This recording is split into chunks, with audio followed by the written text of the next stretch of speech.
ये तो नारद जी है। ये जहां क्या कर रहा है?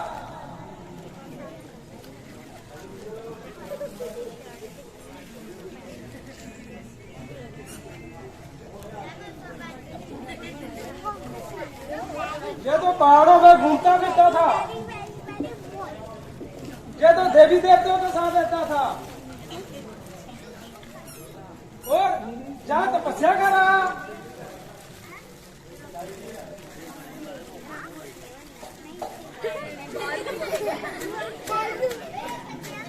नहीं, मैं ऐसा नहीं होने दूंगा।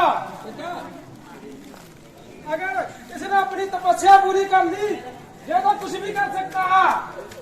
मैं ऐसा नहीं होने दूंगा।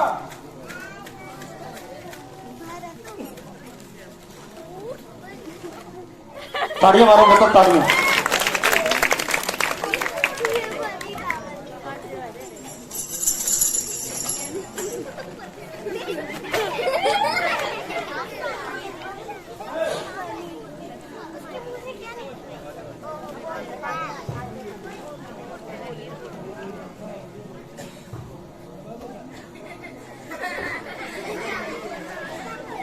ये ऐसे नहीं मानेगा।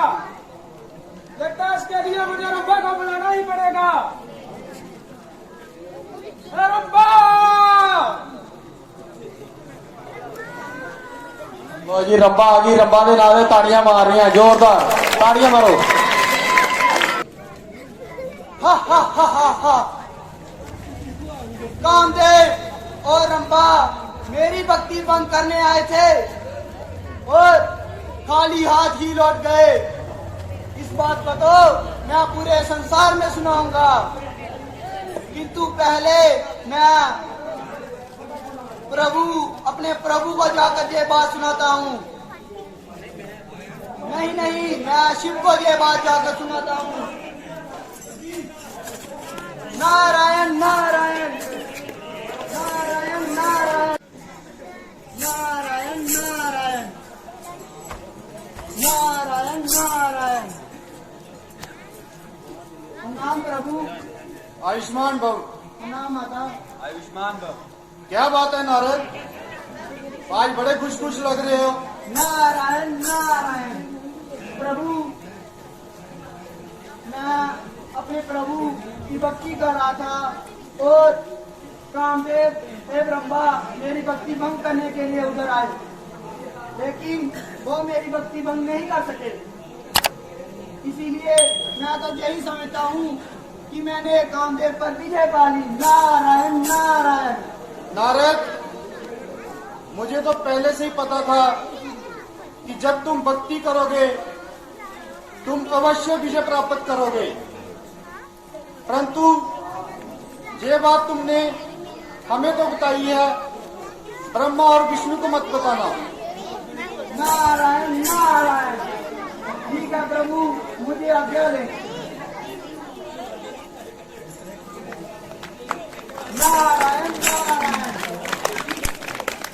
मैं तो ब्रह्मा को कैसे आना हुआ? नारायण नारायण। तो चुप करके सुनो। प्रभु,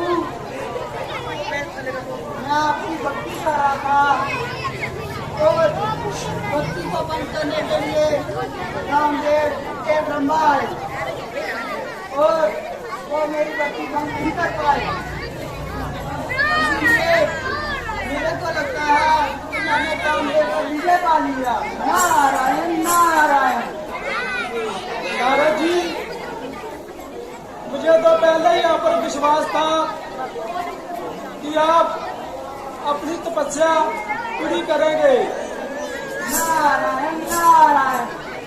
प्रभु, आप मुझे आज्ञा दे। ठीक है नारद, आप जहाँ भी जाओगे और विजय ही पाओगे। नारायण नारायण। नारायण नारायण।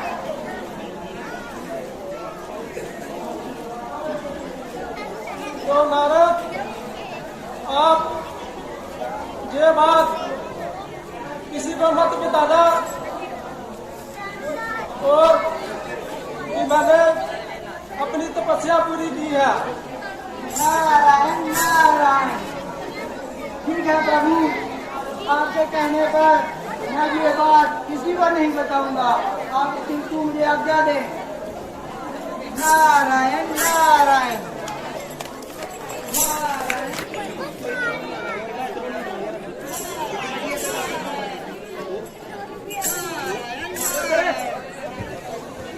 नारायण नारायण नारायण नारायण नारायण नारायण। मेरा देव, यहाँ पर क्या हो रहा है? हे ऋषि, यहाँ पर मोहिनी का स्वयंवर चल रहा है। हम सब वहाँ जा रहे हैं। नारायण नारायण। मोहिनी का स्वयंवर है और मैं न जाऊँ? नारायण नारायण।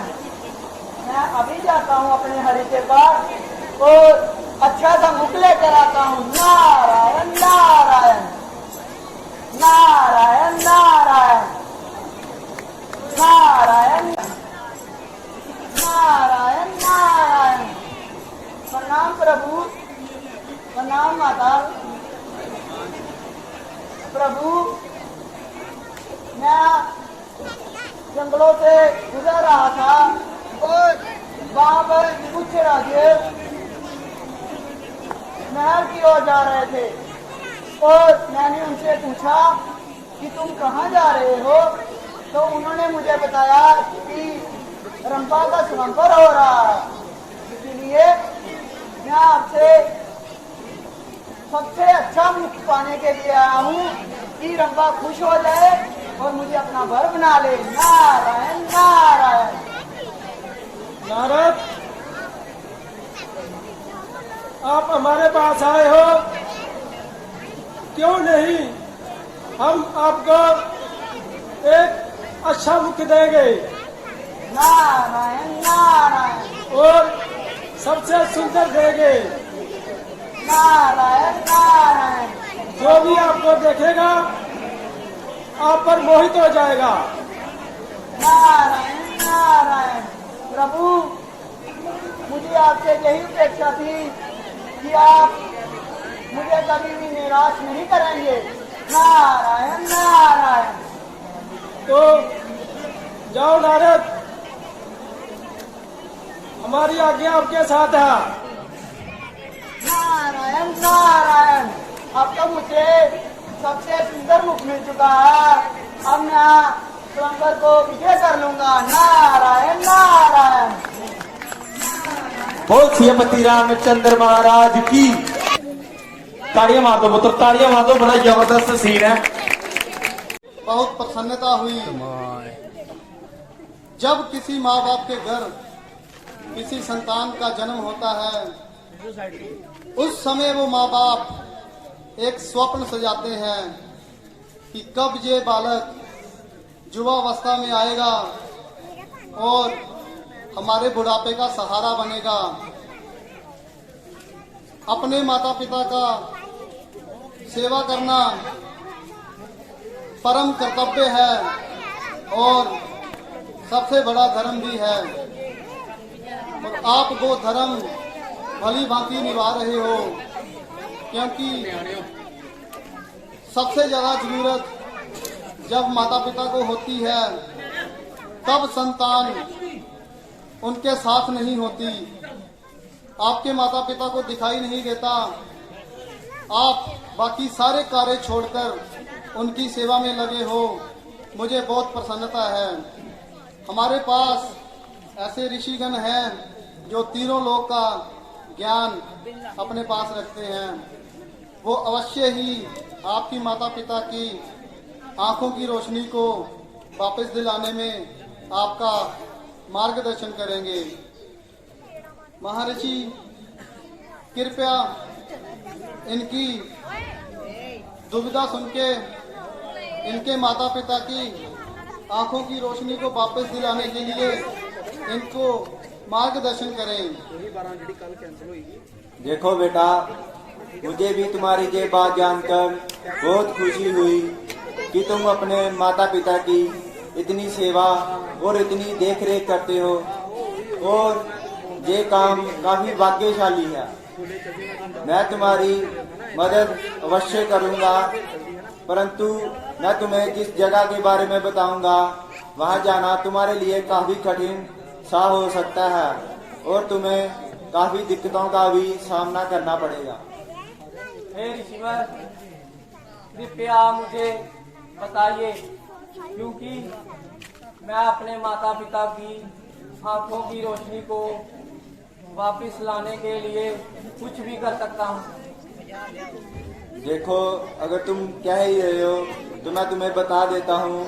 जहाँ से थोड़ी सी दूर आगे जाकर तुम्हें एक पर्वत मिलेगा और उस पर्वत का नाम शिवालय पर्वत होगा, और वहाँ जाकर तुम्हें एक ऋषि मिलेंगे।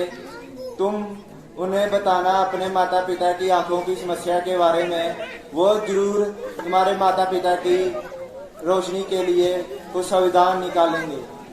ठीक है ऋषिवर, तो मैं अभी अपने माता पिता को लेकर वहाँ की ओर प्रस्थान करता हूँ। इस राज्य में एक महाविद्वान ऋषि पतंग ऋषि आए हुए हैं, जिनके पास हर समस्या का समाधान है। तो इसीलिए मैं उनके पास गया था ताकि मैं आपकी आंखों की रोशनी को वापस ला सकूं। हे पुत्र, अब तो हम बूढ़े हो चुके हैं और हमारे जीने का भी कोई भरोसा नहीं है, और तुम हमारे लिए इतना कष्ट क्यों झेल रहे हो? देखिए पिताजी, माता पिता का कष्ट झेलना तो एक संतान का प्रथम कर्तव्य है। परंतु बेटा, उस रास्ते में बहुत कठिनाइयां हैं, इसमें तुम्हारी जान भी जा सकती है। इसीलिए मैं तुम्हें ये सुझाव देता हूँ कि तुम हमारी आंखों की रोशनी के लिए अब इतना कष्ट मत करो। देखिए पिताजी, आपकी आंखों की रोशनी को वापस दिलाने के लिए मैं ये छोटे छोटे कष्ट तो क्या, अपने प्राण भी त्याग सकता हूँ। तो ठीक है बेटा शरबन, अगर तुम इतनी जिद कर रहे हो तो हम वहां जरूर चलेंगे। हाँ पिताश्री, और पतंग ऋषि ने बताया था कि हमें शिवालय पर्वत की ओर प्रस्थान करना होगा। वहां पर ही पर्वत पर एक ऋषि रहते हैं, जिनके पास हमारी समस्या का समाधान होगा। तो बेटा, तुम ही बताओ कि हमें कब चलना चाहिए? पिताश्री, हम अभी ही प्रस्थान करते हैं, क्योंकि मैं आपको और ज्यादा समय तक बिना आंखों की रोशनी के नहीं दे सकता हूँ। तो मैं चाहता हूँ कि मैं जल्द से जल्द आपकी आंखों की रोशनी को वापस दिला दूं। ठीक है बेटा, तो फिर हम चलते हैं। जी पिताश्री। बहुत प्यास लगी है।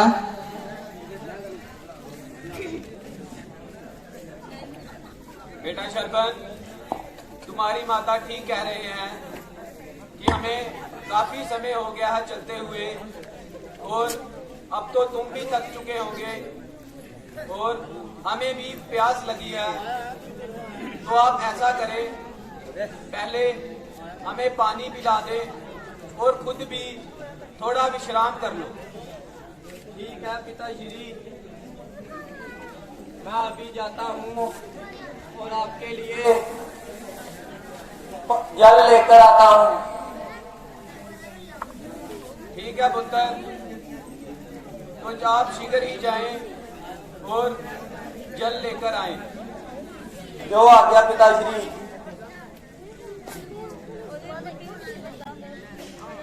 ता राज दुलारा तू पानी दा गड़वा करके खूहे तो लिया दे वे। आज मेरा मन जंगल में जाकर के शिकार करने को हो रहा है। आपका इस बारे में क्या मत है? महाराज, आपने तो मेरे दिल की बात पूछ ली। मैं भी कुछ अपने मन में ऐसा ही सोच रहा था कि महाराज को शिकार के लिए बोलूं, लेकिन आपने तो मेरे मन की बात पहले ही कह दी। तो चलो फिर सेनापति, शीघ्र तैयारी करो, हम जंगल के लिए कूच करते हैं। जो आज्ञा महाराज, मैं अभी जाता हूँ और शिकार के लिए तैयारी करता हूँ। कोई शिकार नहीं किया, कहीं हमें निराश ही ना लौटना पड़े। नहीं महाराज, थोड़ा और आगे चलकर देखते हैं, हमें जरूर कुछ ना कुछ जरूर मिलेगा।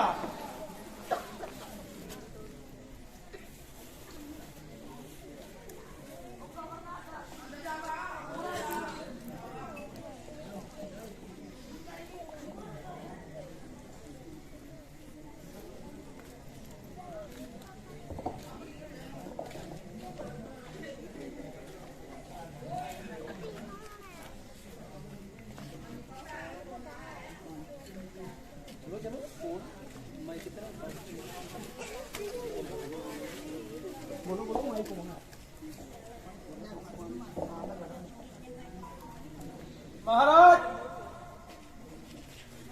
मुझे तो उन झाड़ियों के पीछे गुड़ गुड़ गुड़ गुड़ गुड़ गुड़। कुछ बड़ा ही शिकार लग रहा है। हाँ सेनापति, किसी जानवर की पानी पीने की आवाज तो मैं भी सुन पा रहा हूँ। गुड़ गुड़ गुड़ गुड़ गुड़ गुड़। महाराज, आप इतनी देरी मत कीजिए और जल्दी से अपना बाण चलाइए और कहीं भाग ना जाए। सेनापति, मुझे ध्वनि तो सुनाई दे रही है, लेकिन मैं शिकार को देख नहीं पा रहा। इसके शिकार के लिए मुझे ध्वनि भेदू बाण चलाना पड़ेगा। तो ठीक है महाराज, ले लीजिए।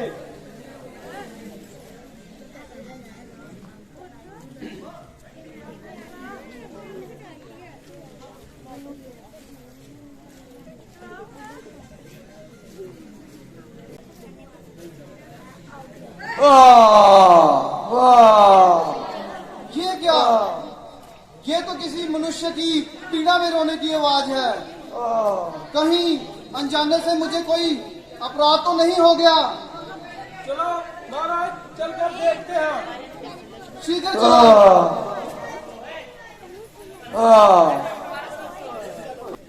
हे भगवान, ये मुझसे क्या घोर अपराध हो गया। आप कौन है पुत्र? ए दुष्ट, ये तूने क्या कर दिया? मुझ निर्दोष का क्या अपराध था जो तूने मुझे तीर मार दिया? क्षमा चाहता हूँ ऋषिवर, हम तो अपने महल से शिकार करने के लिए निकले थे और जैसे मैंने पानी की ध्वनि सुनी, मुझे लगा कोई शिकार पानी पीकर अपनी प्यास बुझा रहा है, तो मैंने ध्वनि भेदू बाण चलाकर उसे मारना चाहा, लेकिन मेरा ये भाव नहीं था कि मैं किसी मनुष्य की जान लूं। ए दुष्ट, जान तो तू नहीं लेना चाहता था, पर तूने मुझ निर्दोष पर अपना बाण चलाकर मेरी तो जान ली है पर मेरे साथ मेरे माता पिता को भी मार डाला है। मैं एकमात्र ही अपने माता पिता का सहारा था और तूने वो भी उनसे छीन लिया है। ऋषिवर, मेरा बिल्कुल भी भेदभाव नहीं था। अभी मैं चाहकर भी कुछ नहीं कर सकता और ये बाण आपके हृदय के इतना भीतर दस चुका है कि मैं चाहकर भी आपकी जान नहीं बचा सकता। लेकिन आप जो भी मुझे बोलोगे वो मैं अपनी जान देकर भी पूरा करूंगा। कृपया मुझे अपने अंतिम वचन बताओ। देखो, मैं तो अपने माता पिता के लिए यहाँ जल लेने के लिए आया था, तो मैं चाहता हूँ कि तुम मेरे माता पिता को जल पिलाकर उनकी प्यास को बुझाओ। अवश्य ईश्वर, मैं जान देकर भी उनका ध्यान रखूंगा और उनको जल पिलाऊंगा।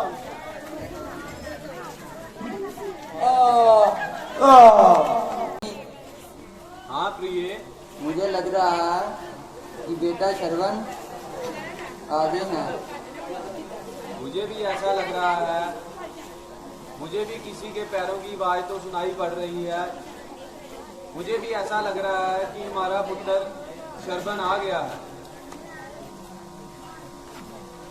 बेटा श्रवण, क्या तुम आ गए? बोलो बेटा श्रवण, तुम आगे लाओ, जल्दी करो, हमें बहुत प्यास लगी है, जल्दी से पानी पिलाओ। नहीं, कौन हो तुम? तुम हमारे बेटा श्रवण नहीं हो। बताओ कौन हो तुम? माते, मैं सब बताता हूँ, लेकिन पहले आप जल ग्रहण कर लीजिए। नहीं, पहले हमें बताओ हमारा बेटा श्रवण कहाँ है, फिर ही हम जल ग्रहण करेंगे। मैं अवश्य बताऊंगा माते। कृपया पहले ये जल को अपने होठों के साथ लगा करके अपनी प्यास बुझाएं। नहीं, हम ये जल नहीं ग्रहण कर सकते। पहले आप हमें ये बताइए हमारा बेटा श्रवण कहाँ है, वो ठीक भी है या नहीं? आप समझ क्यों नहीं रहे माते? कृपया पहले प्यास बुझा लें, फिर मैं शांत चित्त से आपको बताऊंगा। नहीं,